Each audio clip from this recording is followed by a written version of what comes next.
বাংলাদেশের সঙ্গে ভারতের যে সম্পর্ক, এটি কোন পর্যায়ে আছে? শেখ হাসিনার জামানাতে যে একটা অবিস্মরণীয় সম্পর্ক স্থাপিত হয়েছিল ভারতের সঙ্গে। তার ফলে কি হতো? ঢাকার কমলাপুর স্টেশন থেকে সরাসরি ট্রেনে কলকাতা যাওয়া যেত। আবার কলকাতা থেকে সরাসরি ট্রেনে ঢাকা আসা যেত। নদীপথে বুড়িগঙ্গা থেকে, সদরঘাট থেকে বা অন্য কোনো জেটি থেকে সেই যে জাহাজ সোজা কলকাতাতে চলে যেত। তারপর বিভিন্ন সীমান্ত দিয়ে বাংলাদেশের সঙ্গে যে ভারতের পর্যটন সুবিধা, ব্যবসা বাণিজ্য থেকে শুরু করে অন্য যা কিছু রয়েছে সেটি এমন একটা লেভেলে পৌঁছে গিয়েছিল, যারা কেবলই মাত্র এই ব্যবসা বাণিজ্যের সঙ্গে সম্পৃক্ত তারা বলতে পারবেন যে ওই সময়টা কেমন ছিল। আর আমরা যারা বিভিন্ন সময়টিতে ভারতের সমালোচনা করে আসছিলাম, তারা এই ভারতের কাছে দেশ বিক্রি করে দেয়া হচ্ছে, ইজ্জত থাকছে না, আমাদের দেশ সিকিম হয়ে যাচ্ছে, আর শেখ হাসিনা দিল্লির দাসী, এই কথাগুলো কিন্তু আমরা বারবার বলে আসছিলাম। অন্যদিকে এই শেখ হাসিনার কবল থেকে বা আওয়ামী লীগের কবল থেকে আমাদেরকে উদ্ধার পেতে হবে, আদারওয়াইজ আমরা যে মহান মুক্তিযুদ্ধ করেছি সেই মহান মুক্তিযুদ্ধ ভ্যানিশ হয়ে যাবে, আমরা ভারতের সেবাদাস হয়ে আছি, আগামীতে ভারতের কোনো একটি অঙ্গরাজ্য হয়ে যাব। এই প্রচার এবং প্রোপাগান্ডার সঙ্গে সঙ্গে বাংলাদেশের শেখ হাসিনা বিরোধী যে আন্দোলন সেটি চরম আকার ধারণ করে। এর মধ্যে যে শেখ হাসিনার সাধ্য তেঁতুলের বেশি ছিলেন তা যেমন সঠিক নয়, আবার ভারত যে আমাদের সঙ্গে ন্যায় বিচার করেছে তাও সঠিক নয়। ভারতের দাদাগিরি ছিল সীমাহীন।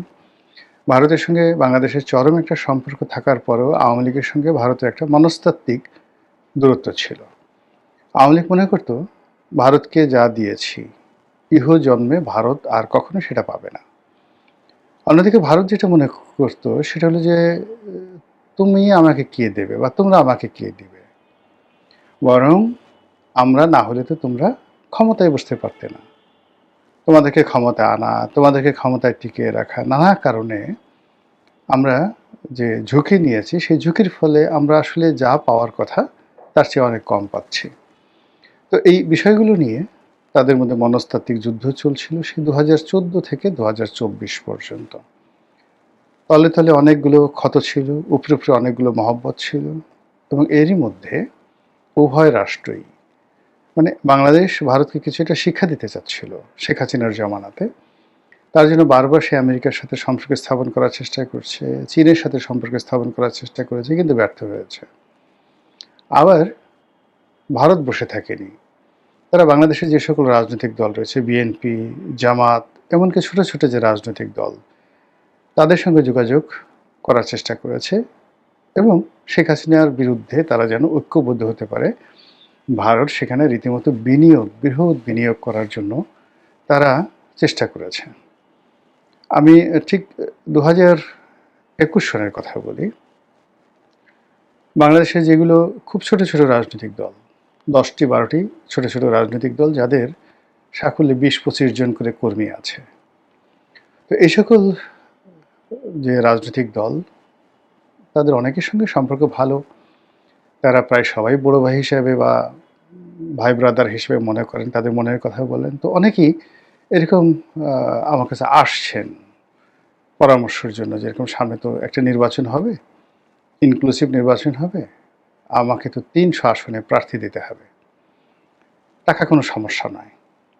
এখন আপনি বলেন যে এই 300 আসন কোত্থেকে পাবো? ছোট ছোট রাজনৈতিক দল। এবং আমি অবাক হয়ে ভাবলাম যে তারা যে ডায়ালগগুলো দিচ্ছে, কথাবার্তাগুলো বলছে, তো এক দলের সঙ্গে অন্য দলের কথা প্রায় হুবহু। নিঃসন্দেহে তারা অফার পেয়েছে, এবং সেই অফারটা যে তারা রয়ের কাছ থেকে পেয়েছে এতে কোনো সন্দেহ নেই। তো এ থেকে আমি বুঝলাম যে সেই 2021 সনে বা 22 সনের ওই সময়টাতে আমি যে টকশোগুলো করেছি, এই কথাগুলো আমি একাধিকবার বলেছি যে যাদের মুখ থেকে যে কথাগুলো শুনছি সেই কথাগুলো আসলে শোনার কথা নয়।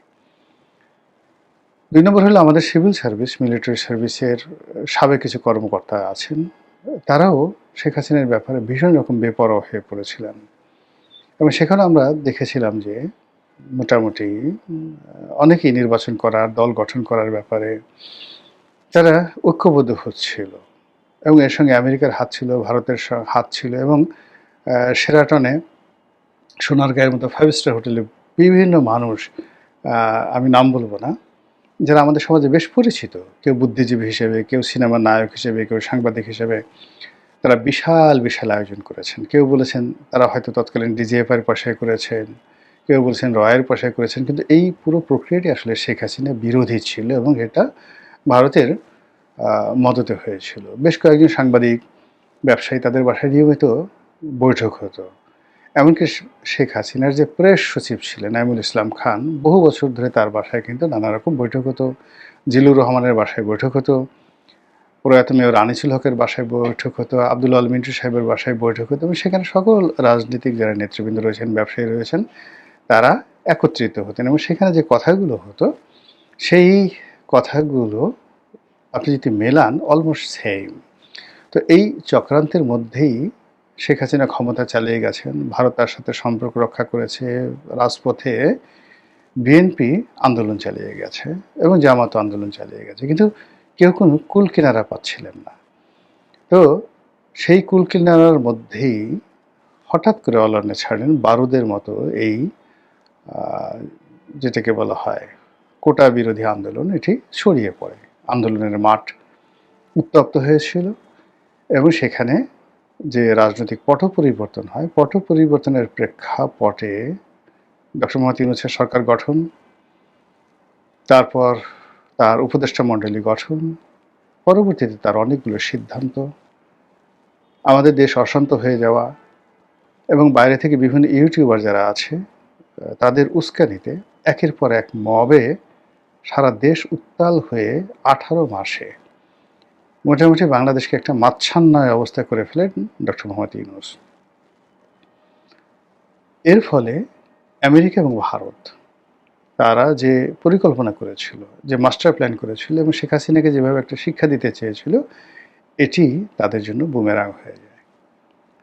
এখন যে কথাটি আপনারা সবাই জানেন যে জনাব তারেক রহমান সাহেবের সঙ্গে সেই ইলেকশনের অনেক আগের থেকেই দিল্লি একটা ভালো সম্পর্ক স্থাপন করতে চেয়েছে এবং সেই সম্পর্কটি এতটা মানে যাকে বলা হয় দৃঢ়তার সাথে তারা করতে চেয়েছে যে বেগম খালেদা জিয়ার শেষকৃত্যে অর্থাৎ জানাজাতে স্বয়ং ভারতের পররাষ্ট্রমন্ত্রী এস জয়শঙ্কর তিনি উপস্থিত হয়েছিলেন এবং এস জয়শঙ্কর এই মুহূর্তে ভারতের অত্যন্ত গুরুত্বপূর্ণ একজন ব্যক্তি, দুজন ব্যক্তি জনাব নরেন্দ্র মোদীর কাছে খুবই গুরুত্বপূর্ণ। একজন এস জয়শঙ্কর আর একজন হলেন অজিত দোভাল। তো ডক্টর মোহাম্মদ ইউনূস জয়শঙ্কর এবং অজিত দোভালের সঙ্গে বৈঠক করার জন্য প্রাণান্ত চেষ্টা করেছেন। এমনকি তিনি যখন বাংলাদেশে এসেছেন সংসদ ভবনে, যখন জয়শঙ্কর বসেছিলেন তারেক রহমান সাহেবের সঙ্গে, তখন খলিলুর রহমান যিনি পররাষ্ট্র উপদেষ্টা এখন আছেন এবং ওই সময়টাতে নিরাপত্তা উপদেষ্টা ছিলেন, তার সঙ্গে অজিত দোভালের একটা সম্পর্ক ছিল এবং এখনও আছে। তো তিনি প্রাণান্ত চেষ্টা করেছিলেন যে সংসদ ভবনে অ্যাটলিস্ট তাদের মধ্যে একটি হ্যান্ডশেক হোক, করমর্দন হোক, অর্থাৎ ডক্টর মোহাম্মদ ইউনূসের সঙ্গে। তখনও তিনি বাংলাদেশের প্রধানমন্ত্রীর পদমর্যাদায় উপদেষ্টা, প্রধান উপদেষ্টা, কিন্তু সেটি জয়শঙ্কর করেননি। ইউনূসের প্রতি তাদের যে ঘৃণা, ভারতের যে ঘৃণা এমন একটা পর্যায়ে চলে গেছে, সেই ঘৃণা এখন রীতিমতো প্রতিহিংসায় পরিণত হয়েছে। ভারত যদি জীবিত থাকে, নরেন্দ্র মোদী জীবিত থাকে, অজিত দোভাল জীবিত থাকে, তাহলে ডক্টর মোহাম্মদ ইউনূসের যে বাকি জীবন, এটা জমানায় তারেক মানে যদি থাকে বা অন্য যে কোনো জমানা আসে, যেভাবে হোক না কেন ইউনূসকে ভারত স্বস্তিতে থাকতে দেবে না। আমেরিকা কোনো অবস্থাতে তাকে রাখবে না। ঘৃণাটা ওই পর্যায়ে গিয়েছিল। এই ঘৃণাটা কেন হলো? এর কারণ হলো ডক্টর মোহাম্মদ ইউনূসকে বা এনসিপিকে বা সমন্বয়কদেরকে বা শেখ হাসিনাকে হটানোর ক্ষেত্রে এদেরকে নতুন ক্ষমতায় আনতে ভারত এবং আমেরিকার যে মাস্টার প্ল্যান ছিল, প্রায় সবগুলো মাস্টার প্ল্যান একের পর এক বুমেরাং হয়ে পড়েছে এবং এই বুমেরাং হওয়ার জন্য ডক্টর মোহাম্মদ ইউনূসের অদক্ষতা, অযোগ্যতা এবং তার ব্যক্তিত্বহীনতা, মেরুদণ্ডহীনতা এবং তার যারা উপদেষ্টা ছিলেন তাদের কুপমণ্ডকতা একসাথে কাজ করেছে। ফলে ধরুন আপনার ক্ষেত্রে চিন্তা করুন যে আপনি খুব আশা করে কাউকে ঘরে স্থান দিয়েছেন, তারপরে শোয়ার জায়গা দিয়েছেন, রাতে খুব পোলাও কুরমা খেতে দিয়েছেন। সকালবেলা গিয়ে দেখলেন যে বেচারা পায়খানা করে, পেশাব করে, পেট খারাপ করে আপনার পুরো রুম মানে খাট-ঠাট সব নষ্ট করে ফেলেছে। আপনার মেজাজটা কেমন লাগবে যদি আপনি মহামানব না হন? ওই লোক যদি ওখানে বসা থাকে, আপনার কি মনে হবে? তাকে কি আপনার চুমা দিতে ইচ্ছে করবে? বা ঠিক আছে ভদ্রলোক পায়খানা করেছে, আপনি নিজ হাতে একটু পরিষ্কার করে দেন, না চড়াই ওর ৩২ টা দাঁত খুলে দিতে ইচ্ছা করবে। তো ঐরকম যারা বিদেশি শক্তি, পিছন থেকে যারা ইনভেস্ট করেছে, ধরেন আমেরিকা ইনভেস্ট করেছে। অন্যান্য দেশ যদি ইনভেস্ট করে থাকে, তার যেমন একটা যাকে বলা হয় প্রতিদান তারা চেয়েছিল, সেই প্রতিদান তারা পায়নি। এটি গেল ১। ২ নম্বর হলো যে যখন কোথাও আলু পুড়ে, কোনো গোডাউনে আগুন লাগে, বহু পক্ষ সেখানে উপস্থিত হয়। তো বাংলাদেশে শেখ হাসিনার অবর্তমানে প্রায় সবাই ঝাঁপিয়ে পড়েছে এই দেশ দখল করার জন্য, এই দেশ থেকে সুবিধা নেওয়ার জন্য। সেটা পাকিস্তান, চীন, আমেরিকা, ভারত, সবাই, এমনকি ইউরোপীয় ইউনিয়ন সবাই এখানে, এমনকি ফ্রান্স, তারাও ঝাঁপিয়ে পড়েছে। কিন্তু এখানে ডক্টর মোহাম্মদ ইউনূসকে চাপে ফেলে যেভাবে একটা চুক্তির মধ্যে আমেরিকা তাকে জড়াতে পেরেছে, অন্য কেউ এখানে কিছু করতে পারেনি। সবাই এখানে আলু ভর্তা তো দূরের কথা, আলুর যে মানে চামড়া, এটাও তারা পায়নি। ফলে বুঝতে পারেন যে এই লোকের প্রতি তাদের যে ক্রোধ অনেক অনেক বেশি। যা হোক, সে তারপরে ওই ঘটনার পরে একটা নির্বাচন হলো। ধরে নেওয়া হয় সেই নির্বাচন হওয়ার পেছনে 90% এফোর্ট ছিল ভারতের। এই যে 2026 সনে যে নির্বাচন হয়েছে, ধরে নেওয়া হয়, আমি আবার বলছি, আমার কাছে কোনো সুনির্দিষ্ট তথ্য নেই, হঠাৎ করে ডক্টর মোহাম্মদ ইউনূসের উপর চাপ প্রয়োগ করা, তারপর তাকে নির্বাচনে রাজি করা, তারেক রহমান সাহেবকে বাংলাদেশে আনা ইত্যাদি সব বিষয়ে ধরে নেওয়া হয় ভারতের 90% এখানে এফোর্ট ছিল। আর 10% এফোর্ট হলো আমেরিকা। তারা ভারতকে শুধু এখানে সায় দিয়েছে। আপনারা অনেকেই জানেন যে ভারতের সাথে, অর্থাৎ নরেন্দ্র মোদীর সাথে ডোনাল্ড ট্রাম্পের এখন যে সম্পর্ক অত ভালো না। কিন্তু সেটা রাজনৈতিক পর্যায়ে এবং বাণিজ্যিক পর্যায়ে ভালো না থাকলেও কৌশলগত যে কারণ, সেই কৌশলগত কারণে ভারতের সাথে তাদের যে ইন্দো প্যাসিফিক চুক্তি রয়েছে, তাদের যে এই অঞ্চলের আঞ্চলিক কৌশলগত সম্পর্ক রয়েছে, সেই সম্পর্কগুলোর ক্ষেত্রে এখনও আমেরিকা বা পেন্টাগন ভারতের উপর নির্ভর করে। কাজেই বাংলাদেশের যে বিষয়গুলো রয়েছে, সেই বিষয়গুলো ভারত একচেটিয়াভাবে সেই হাসিনার জামানাতে যেভাবে দেখত, ঠিক এই মুহূর্তে তারা আমেরিকাকে ম্যানেজ করে ওইভাবেই দেখছে।